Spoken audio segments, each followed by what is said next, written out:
On Radio 4, it's time for You and Yours with Peter White. Hello, welcome to Radio 4's Consumer Programme. Today, ever wanted to argue the toss about your bank charges? Who hasn't? Well, we meet the man who did and won and may have opened the way for more of us to get our money back. Now, bank charges. We've probably all had them at one point or another. The chances are you paid them, perhaps while shrugging, swearing, or at least mumbling to the cat and the dog, and tried to put the pain out of your mind as quickly as possible. But one man didn't. Oliver Foster Burnell decided he'd challenge his bank in the courts over charges for his overdraft. Oliver is joining me now, along with Kate Briscoe, part of his legal team. Oliver, so take us back to the beginning. What are the charges and why did you get them?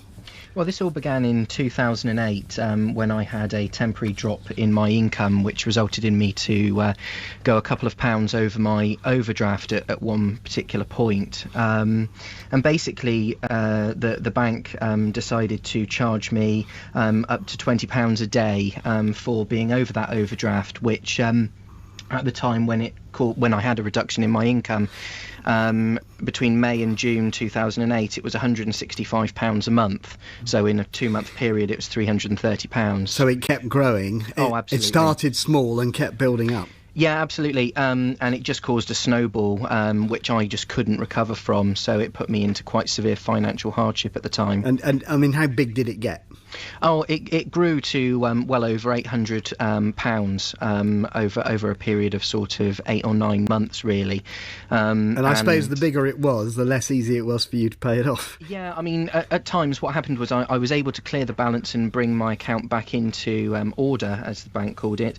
But then subsequently the next month they would charge me for the previous month, and if that was £80, you know, if I hadn't brought it into credit anything more than that, it would cause me to go over again, and the charges of £20 a day would continue until the next payday. But you admit you did dip into the overdraft. What was wrong, do you think, with the bank charging you for that? You know, we think we know their rules, basically.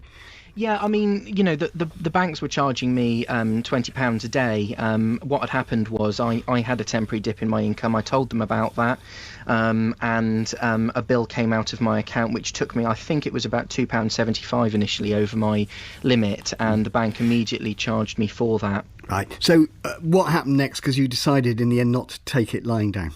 Yeah, that's right. Well, I did enter into a debt management plan to basically bring my affairs back into order, which the bank accepted, but then they subsequently put a default on my credit file, which was really a 6-year prison sentence from being able to borrow anything further, simply because of having those charges. So you decided to basically fight it in the courts? Yeah, I wrote to them over the years, really, and in 2013 I decided to take it further and issued a claim in the small claims court for reclaiming the money back.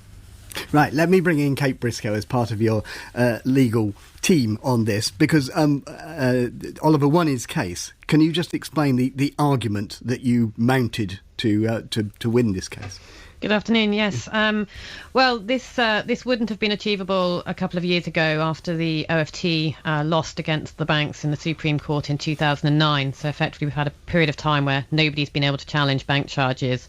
Oliver's timing was very good in the sense that he started his claim on his own with very good motivations behind him, in the sense that he had really been trapped. And I became aware of his case earlier this year. I contacted him, we spoke about his case, and I introduced him to Tom Brennan, the barrister, who was very aware of this European Court of Justice ruling, HATASAG. OK, so I'm afraid we'll have to be a bit brisk about this. What did the court decide, and what does it mean for other people? It did decide that these charges, in the circumstances that happened with Oliver, were unfair and were in breach of the unfair terms in consumer contract regulations.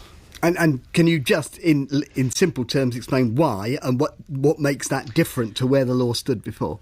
Indeed. Well, it was partly because of that cycle of debt. It was the fact that Oliver couldn't escape because he couldn't cancel his contract. That was part of what triggered the unfairness. And it was also the fact that the bank had varied the contract terms since the contract started. What effect could this have on other people? It could be potentially enormous for a lot of bank customers who've held accounts since 2007 and whose contracts have been changed. It could affect millions. So people need to ask questions if certainly they do. think they're in this position. Kate Briscoe, thank you very much indeed, and Oliver Foster-Burnell. Oliver's bank Lloyds has cleared the marks from his credit history, one of the things he was mainly concerned about. Hasn't, though, paid out the £1,000 so far. The date for Lloyds to appeal the decision has been extended until the 18th of this month, and the bank said it didn't want to comment on the matter until then.